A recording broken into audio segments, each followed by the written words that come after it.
Hello students, online chemistry class में आपका स्वागत है। हम पढ़ रहे थे दूध में मिलावट का परीक्षण कैसे करेंगे। इसको हम कह सकते हैं दुग्ध अपमिश्रण। दुग्ध अपमिश्रण, दूध में अपमिश्रण या मिलावट के लिए प्रयुक्त विभिन्न पदार्थ और उनका परीक्षण, यानी कौन सा पदार्थ मिलाया गया है उसका परीक्षण या जांच कैसे करेंगे। तो सबसे पहला है दूध में पानी की मिलावट की जांच कैसे करें कि दूध बेचने वाला प्योर दूध लाया है या पानी मिला के दूध लाया है। तो दूध की मिलावट की जांच करने के लिए दूध में पानी अपनी सेहत के लिए नहीं बल्कि अपनी जेब के लिए ज़्यादा ख़राब है कि ज़्यादा प्योर दूध तो नहीं पीना चाहिए, थोड़ा बहुत पानी मिला के पी सकते हैं अपन, वो अच्छा रहेगा, शरीर में सुपाच्य होगा, जल्दी पचेगा। लेकिन हम पैसे दे रहे हैं बिना पानी के दूध के और वो मिला के ला रहा है पानी, तो हमारी जेब के लिए वो क्या है, ख़राब है कि हमारे पैसे ज़्यादा जाएंगे और हमारे पास चीज़ कम आएगी। इसकी जांच करने के लिए किसी भी तिरछी सतह पर या तो दूध की बूंद डालें हम, फिर उसका नीचे की ओर प्रवाह हो यानी ढालू जगह में हम बूंद टपकाएं। यदि दूध के पीछे एक निशान छोड़ देता है, दूध आगे गिरा है लेकिन सफ़ेद सफ़ेद लग गया है, तो वो दूध कैसा है, शुद्ध है, अन्यथा इसमें पानी की मिलावट की हुई है।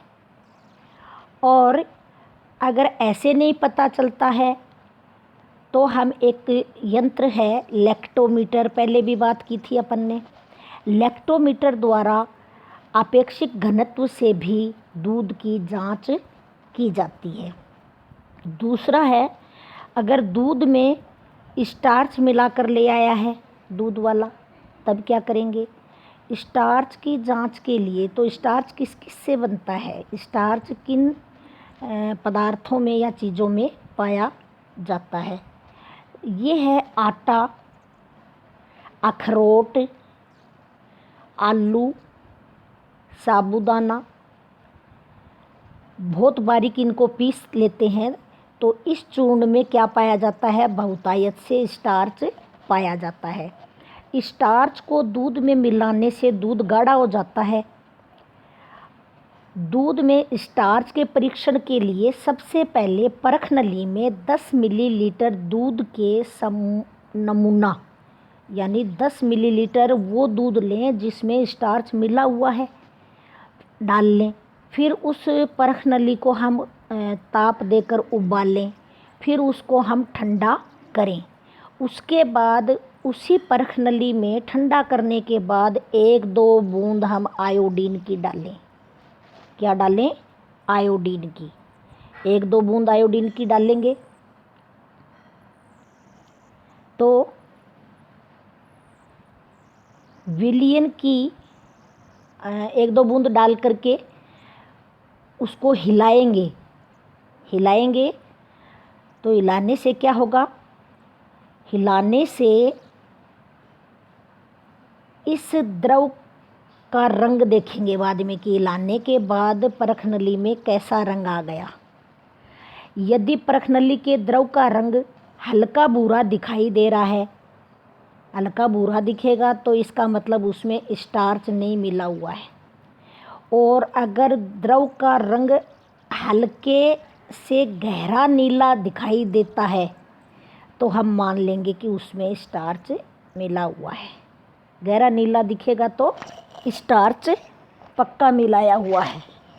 अब है, अगर दूध में यूरिया मिला दी है, यूरिया की मिलावट कर दी है दूध में, तब उसका परीक्षण हम कैसे करेंगे।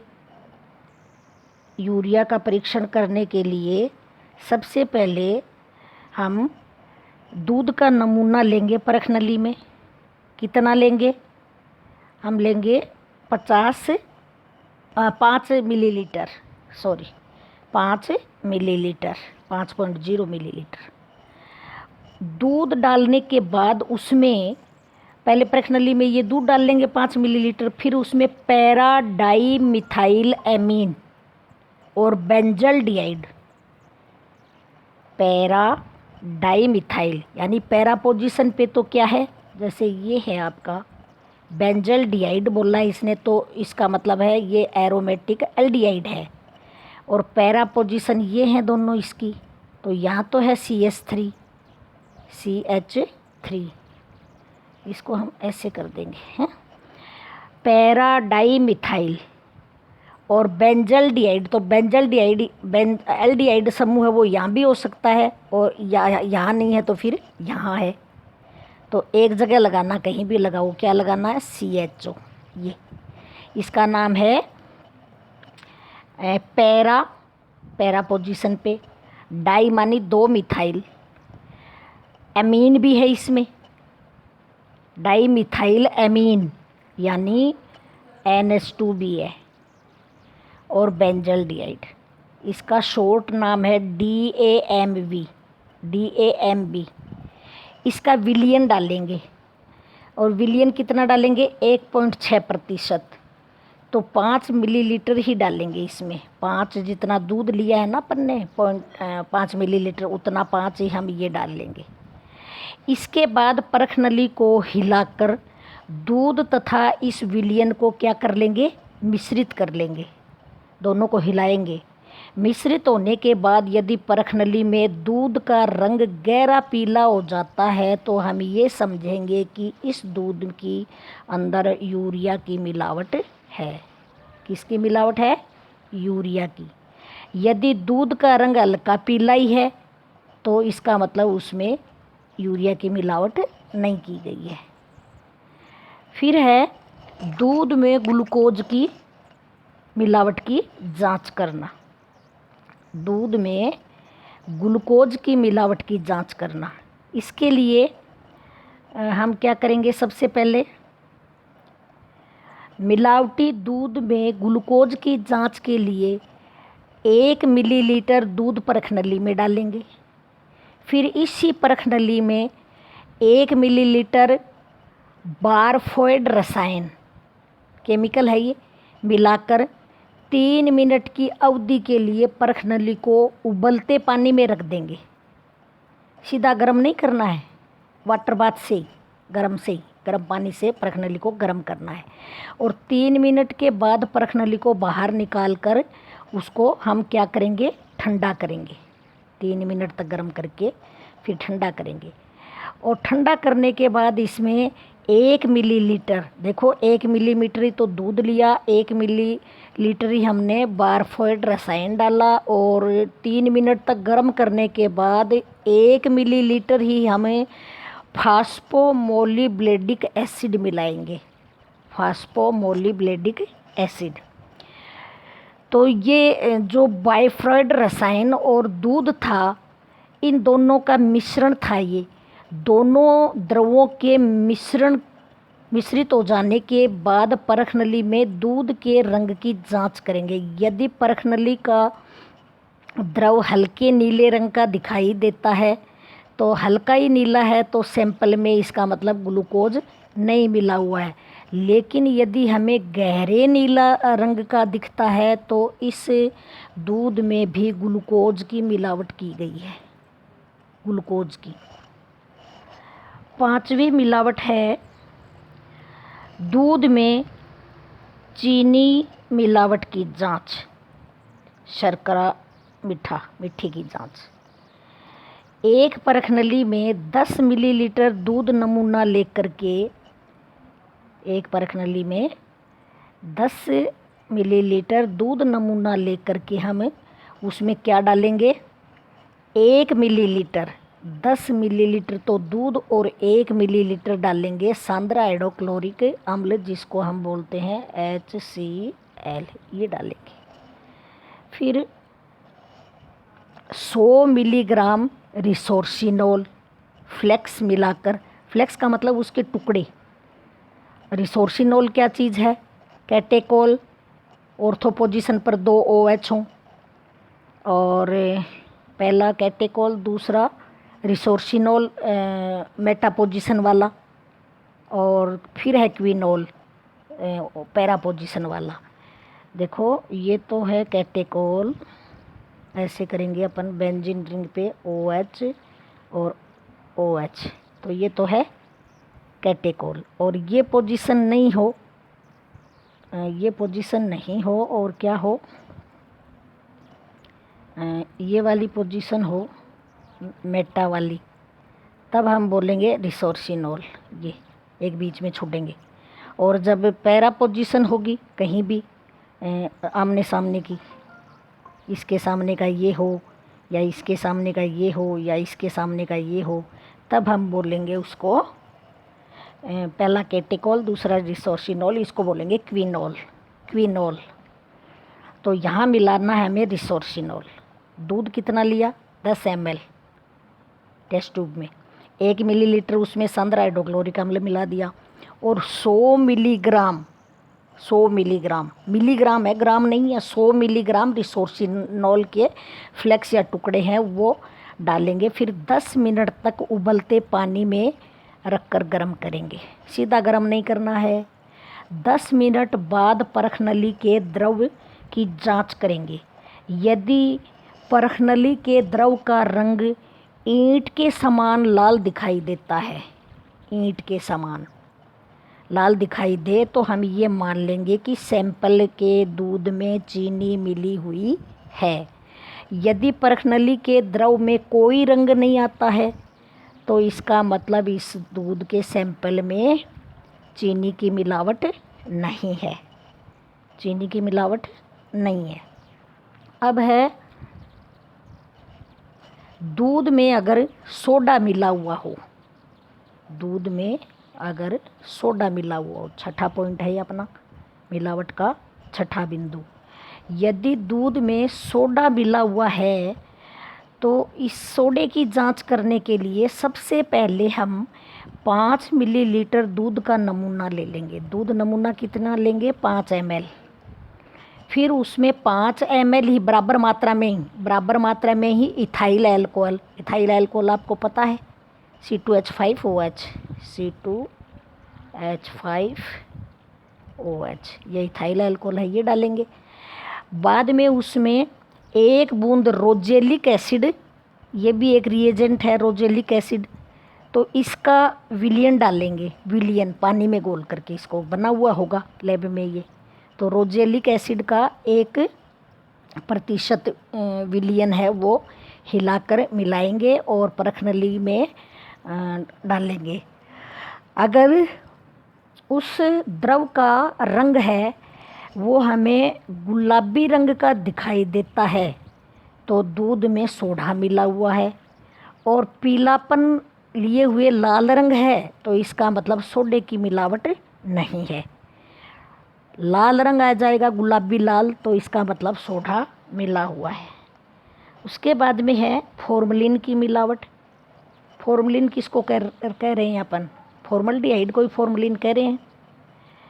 फॉर्मलिन की मिलावट का परीक्षण करने के लिए एक परख नली में 3 मिलीलीटर हम दूध का नमूना ले लेंगे।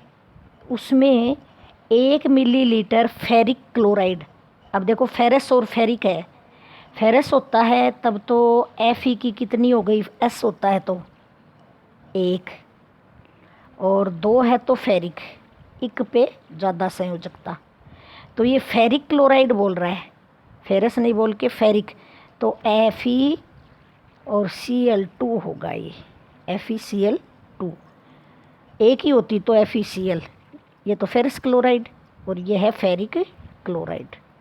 तो हमने लिया है, क्या लिया है,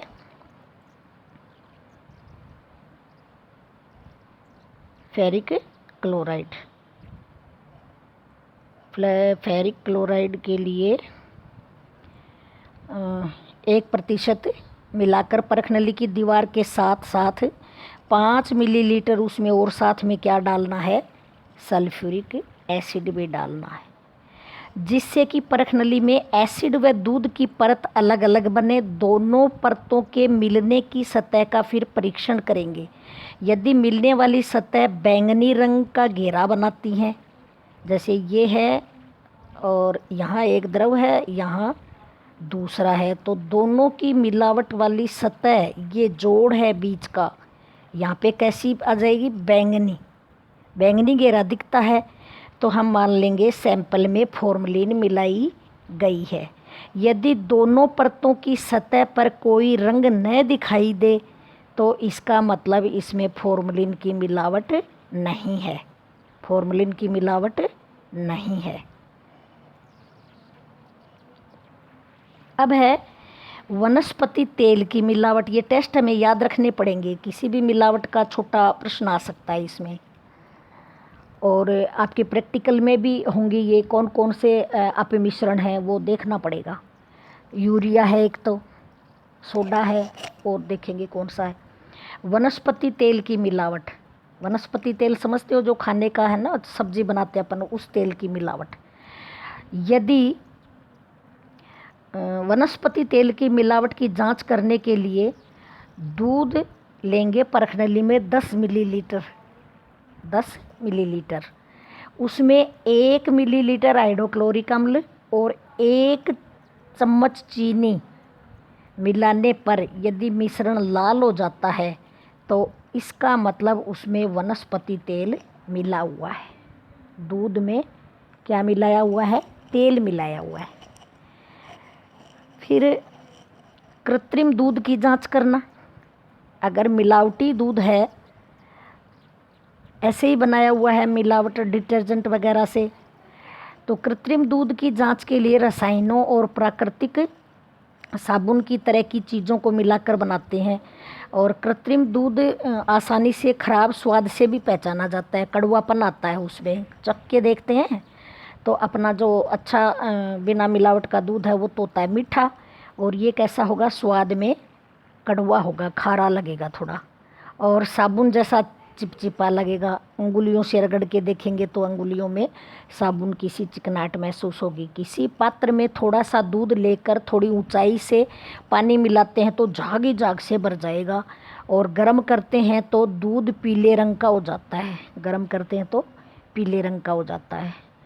इस दूध को बनाने में डिटर्जेंट क्या है, कपड़े धोने वाले पाउडर, कपड़े धोने वाले पाउडर वो मिला देते हैं, जिसके परीक्षण के लिए एक परखनली में हम 5 मिलीलीटर तो ले लेंगे दूध, 2 बूंद लेंगे ब्रोमोक्रिसोल, ब्रोमोक्रिसोल। अब क्रिसोल क्या है, एक OH समूह और एक CH3 बेंजीन पे लग जाए तो उसको बोलते हैं क्रिसोल। क्या बोलते हैं, क्रिसोल। और एक ब्रोमीन और लग गई, रिंग कौन सी है, बेंजीन की, तो एक ब्रोमो और लग जाएगा तो ये ब्रोमोक्रिसोल हो जाएगा। पर ब्रोमोक्रिसोल भी 2 तरह के, एक तो ब्रोमोक्रिसोल नीला और एक पीला, पर्पल बैंगनी। तो घोल में डालकर अगर हम उसको घोल को हिलाएंगे तो दूध का रंग कैसा हो जाएगा, हिलाने से दूध का रंग हल्का नीला हो जाएगा। कैसा हो जाएगा, हल्का नीला। तो दूध में पाउडर कपड़ा धोने का या डिटर्जेंट मिलाया हुआ है।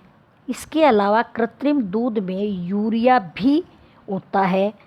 उपरोक्त ये वाली जांच ही हम यूरिया के लिए भी कर सकते हैं, ये जांच हमें यूरिया के लिए भी कर सकते हैं।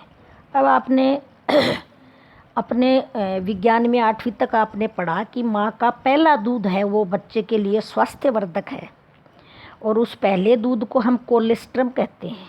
क्या कहते हैं, कोलेस्ट्रम, कोलेस्ट्रम, जिसको खीस भी कहते हैं। तो खीस क्या चीज़ है, दूध ही पढ़ रहे हैं तो अब हमें क्या पढ़ना है, खीस क्या है। खीस एक विशेष प्रकार का क्षरण होता है जो कि मादा पशुओं के ब्याने के तुरंत पश्चात उनके अयन, ऊटी, अयन किसको बोलते हैं, ऊटी, अयन से प्राप्त होता है, जो गर्म करने पर स्कंदित होकर जम जाता है। क्योंकि वो प्रोटीन है तो प्रोटीन गर्म करने से विकृत हो जाती है। और इस खीस का संगठन है वो क्या है, खीस में क्या क्या पाया जाता है, देखो खीस में पाया जाएगा आपका प्रोटीन, केसिन, एल्ब्यूमिन और ग्लोब्यूलिन। फिर दुग्धम लैक्टोज, लैक्टोज है एक शर्करा, एल्ब्यूमिन प्रोटीन, ग्लोब्यूलिन भी प्रोटीन, केसिन भी प्रोटीन और खुद प्रोटीन भी है। फिर वसा भी पाया जाएगा, थोड़ी चिकनाई पाई जाएगी, खनिज पदार्थ भी पाए जाएंगे, जल भी पाया जाएगा। तो यहाँ हम देखें कि इस खीस में दोनों पशुओं के, गाय और भैंस का अलग अलग मात्रा दे रखी है। क्या दे रखी है? अलग अलग। गाय में प्रोटीन दे रखी है 17, कितनी दे रखी है? 17.51, जबकि भैंस में ये 21 है। प्रोटीन की मात्रा इससे भी ज़्यादा है। केसिन है वो यहाँ 5.08 है, भैंस में 6.7 है।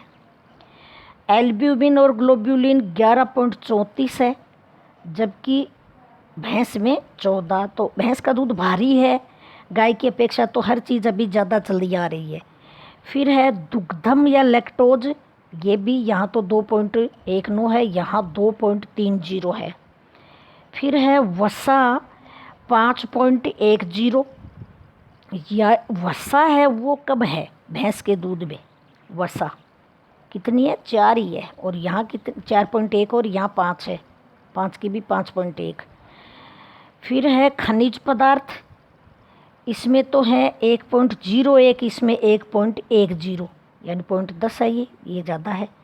फिर जल की मात्रा है वो गाय के दूध में ज़्यादा है, तो गाय का दूध पतला है, और भैंस के दूध में जल की मात्रा कम है, तो वो भारी है दूध। ये अंतर हो गया इसका। अब आगे है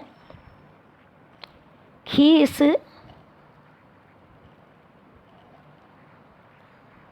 एक मिनट, ये यहाँ से है ना। खीस का संगठन पशु के ब्याने के प्रथम दिन के पश्चात से बदलने लगता है और लगभग 3 या 4 दिनों में दूध का रंग बदलने लग जाता है। वस्तुतः खीस नवजात शिशु के लिए बहुत उपयोगी है। और कैसा है? ये तरल है, तो नवजात को ये सभी प्रकार की बीमारियों से बचाता है। अब है खीस का संगठन क्या है? भैंस और गाय के दूध के खीस का औसत संगठन है वो ये है, ये अभी बताया मैंने। उसके बाद में अभी है कि खीस सामान्यतः, ये जो भौतिक गुण हम पढ़ रहे हैं ना, खीस के भौतिक गुण ये हैं भौतिक गुण। खीस सामान्यतः दूध की अपेक्षा ज़्यादा गाढ़ा, पीलापन लिए हुए, लसलसा तरल पदार्थ होता है। ये तरल कैरोटीन की अधिकता के कारण पीले रंग का होता है, यानी इसमें खीस में कैरोटीन ज़्यादा पाया जाता है। यदा कदा यानी कभी कभी इसका रंग हल्का लाल भी देखने में आता है, जो खीस में रक्त की उपस्थिति के कारण होता है। खीस में क्या आ जाता है? रक्त भी आ जाता है। आयन की नसें अधिक दबाव के कारण फट जाती हैं। जहाँ थन लगे हुए हैं, थन के ऊपर क्या है? वो ऊँटी बोलते हैं अपन मारवाड़ी में उसको, तो आयन बोलते हैं। आयन की नसें फट जाती हैं, जिससे रक्त खीस में मिल जाता है, जिससे खीस में लाल लाल रंग या ललाई आ जाती है। खीस में उपस्थित वसा गोलिकाएं दूध की तरह पूर्ण रूप से गोल न होकर के अनियमित आकार की हैं। रोज बाद में दूध निकालेंगे उसमें तो होंगी गोल कणिकाएं, और इसमें खीस में होती है अनियमित आकार की। इसका स्वाद तीखा होता है। सुगंध साधारण दूध से थोड़ी अलग होती है। सुगंध क्या होती है? साधारण दूध से अलग। इसकी प्राकृतिक अम्लता है वो है 0.12 से 0.14, यानी दूध को या खीस को निकालते हैं तब उसकी अम्लता कितनी है? 0.12 से 0.14। ये जो प्राकृतिक अम्लता वो है 0.12 से 0.14 की अपेक्षा अधिक, अर्थात 0.2 या 0.4 के मध्य होती है। इसकी ज़्यादा होती है 0.2 या 0.4। ये तो है 1-2 और ये है 0.2 0.4। इसका मुख्य कारण क्या है कि खीस में प्रोटीन और ठोस पदार्थों की अधिकता है। घुलनशील पदार्थों की अधिकता के कारण इसका हिमांक जमाव बिंदु है वो कितना है, -0.605 सेंटीग्रेड दूध से अधिक है। यानी दूध से अधिक है जमाव बिंदु, जल्दी जमता है खीस वो दूध, यानी फट जाता है, जम जाता है थोड़ा सा गर्म करते ही। अब है इसमें हाइड्रोक्लोरिक अम्ल की मात्रा अधिक होने के कारण इसकी विद्युत संचालकता भी अधिक होती है, यानी एसिडिक ज़्यादा होता है, अम्लीय होता है ये दूध इस खीस वाला। इसका आपेक्षिक घनत्व भी दूध की अपेक्षा ज़्यादा होता है, 1.040 से लेकर के 1.080 होता है। दूध और खीस के संगठन में बहुत कम अंतर पाया जाता है। खीस में दूध की अपेक्षा दुग्धम कम मात्रा में खीस में है वो दुग्धम कम पाया जाएगा, और दूध में दुग्धम या लैक्टोज, उनको दुग्धम बोलते हैं यहाँ। किसको बोला है दुग्धम? लैक्टोज को।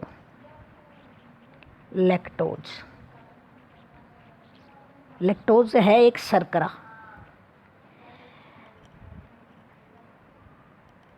कम मात्रा में वह क्लोराइड अधिक मात्रा में पाया जाता है। लैक्टोज तो कम मिलेगा इसमें खीस में, और क्लोराइड ज़्यादा मिलेगा। खीस में वसा की मात्रा पशु की अवस्था पे निर्भर करता है। वसा का मतलब चिकनाई युक्त पदार्थ, गोल कणिकाएँ, तो वो कितने दिन, कितनी उम्र का है, कितने दिन बाद ब्याया है, या उसका वो क्या खाता है, खुराक पे, सब बातों पे निर्भर करता है। खीस में कुछ ठोस पदार्थ, राख, क्लोराइड, केसिन, एल्ब्यूमिन, ग्लोब्यूमिन अधिक मात्रा में पाए जाते हैं दूध की अपेक्षा। अब खीस का महत्व क्या है, क्या काम आता है? पशु के नवजात शिशु में पोषण में खीस का महत्वपूर्ण स्थान है। खीस व दूध के भौतिक गुणों का अब तुलनात्मक अध्ययन इस सारणी में करेंगे अपन। खीस नवजात शिशु के लिए आरेचक होता है, यानी बहुत आवश्यक है और बहुत ही पोषक होता है। अब अंतर क्या है? ये तो है खीस और ये है दूध। तो दूध और खीस में क्या अंतर है? सबसे पहला अंतर है रंग का। किसका अंतर है? रंग का। खीस है वो पीलापन लिए हुए ललायपन का होता है, ललायपन का कारण भी बता दिया अभी। और दूध है वो सफ़ेद रंग का होता है। स्वाद है खीस का तीखा, दूध का मीठा। सुगंध खीस की असामान्य, अलग सी गंध आती है, और दूध का सामान्य। प्राकृतिक अम्लता इसमें 0.2 से 0.4, जबकि इसमें 0.12 से 0.14। ये पढ़ दिए दोनों तीनों चीज़ें अपन ने। आपेक्षिक घनत्व 1.04 से 1.08, जबकि ये आपेक्षिक घनत्व दूध का कितना है? दूध का आपेक्षिक घनत्व है 1.028 से 1.032। फिर है क्लोराइड्स की मात्रा 0.149 से 1.156%, और इसमें होती है बहुत कम, 0.14। और हिमांक है इसका -6.605 डिग्री सेंटीग्रेड, और इसका होता है कम, नहीं ज़्यादा है। ये माइनस की चीज़ कम होने से ज़्यादा गिनी जाती है। ये है -0.52 से -0.56 तक। फिर है वर्तनांक दूध से अधिक है, और इसका है दूध का तो 1 अपवर्तनांक है। ये क्या वर्तनांक लिख दिया इसने? अपवर्तनांक देखते हैं ना अपन, जैसे पानी में कितना अपवर्तनांक है, दूध का कितना है, तेल का कितना है, कांच का कितना है, वो अपवर्तनांक। तो इसमें है 1.34 से 1.34, 44 था यहाँ, 3.344, यहाँ 0.348। फिर है विद्युत संचालकता, खीस की ज़्यादा है और दूध की कम है, 0.005 म्हो। और गाढ़ापन खीस का ज़्यादा है, दूध से अधिक गाढ़ा है। और ये है 1.5 से 2 सेंटीपाइस। सेंटीपाइस है वो आपकी क्या है, गाढ़ेपन की इकाई है, पतला है या गाढ़ा, सेंटीपाइस। अब आगे है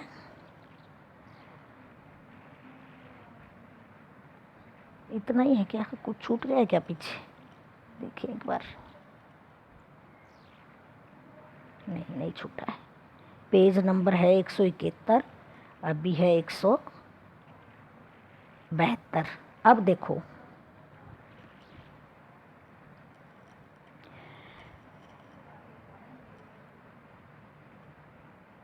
ये खीस है, ये क्यों ज़रूरी है, अभी पहला बिंदु अपन ने पढ़ा था, ये छोटा सा एक, ये इधर देखो। खीस नवजात शिशु के लिए आरेचक होता है और क्या करता है ये खीस, जो पेट में जमे हुए मल को बाहर निकालने में सहायक होता है। पशु का बच्चा जब दूध पीता है, खीस पीता है, तो उसका जो अंदर पहले से माँ के पेट में था, तब उसके अंदर जो खाया पिया है नाल से जुड़ा था, वो कचरा या मल है वो बाहर खीस से निकलता है। वो खीस पिएगा, माँ का ये पहला दूध पिएगा, तब वो बाहर निकलेगा। दूसरा है खीस शिशु के रक्त में वास्तविक रोग प्रतिरोधकता, इम्यूनिटी जिसको बोल रहे हैं। अभी कोरोना में भी हम कह रहे हैं कि इम्यूनिटी जिसकी सबसे अच्छी है उस पे कोरोना कोई असर नहीं करेगा, जिसकी इम्यूनिटी कमज़ोर है उसमें रोग हो जाएगा। जो माता के खून से बच्चे के खून में खीस द्वारा प्रवेश करती है, वो इम्यूनिटी उस दूध के द्वारा ही माँ के शरीर से बच्चे में पहुँचती है। खीस नवजात शिशु के लिए मुख्य पोषण है।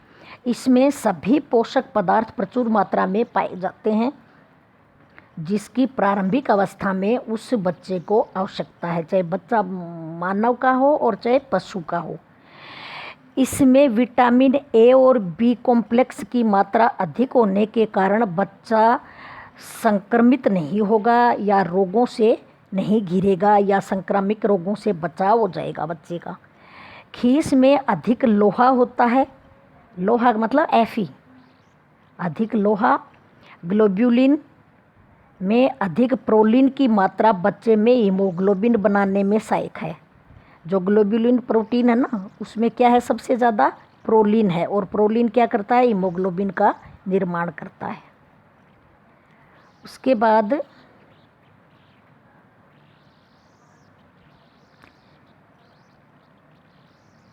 ये है आगे क्रीम, इतना है ख़त्म हो गया। आगे ये है क्रीम।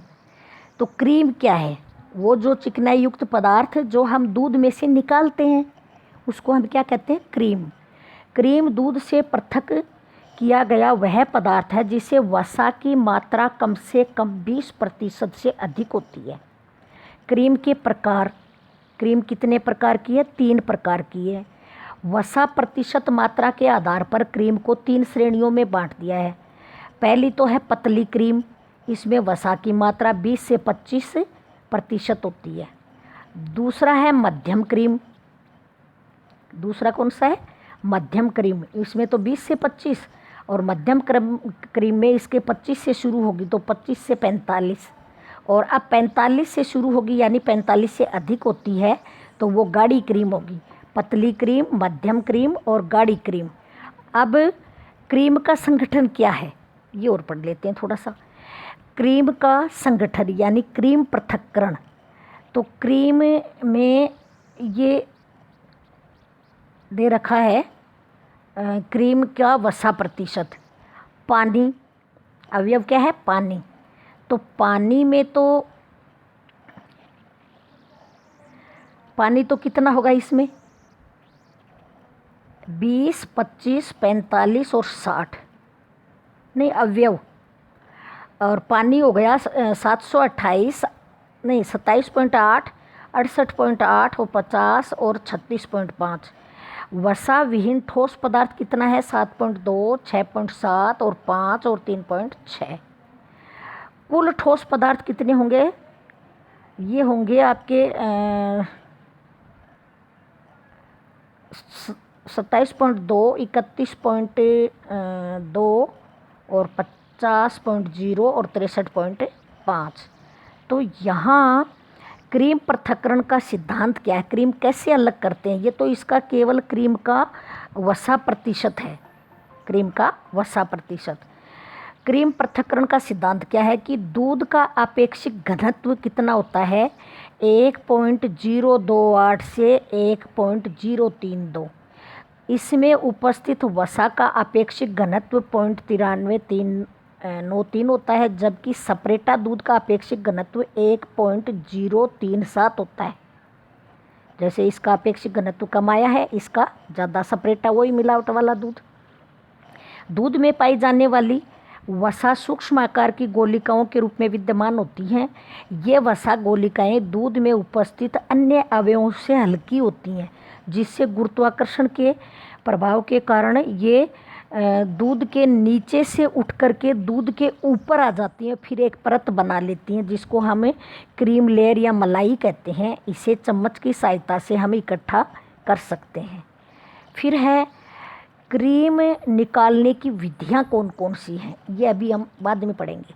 तो ये दो विधि हैं, एक तो गुरुत्वाकर्षण और एक अपकेंद्रीय विधि। अपकेंद्रीय विधि में तो गर्बर विधि अभी अपन ने पढ़ी थी, वो भी तो क्रीम ही निकालने का काम कर रही है, वसा प्रतिशत निकाल रहे थे ना वो। तो ये दो विधि हैं, गुरुत्वाकर्षण विधि और अपकेंद्रीय विधि। तो अभी कर लेंगे अपन ये भी।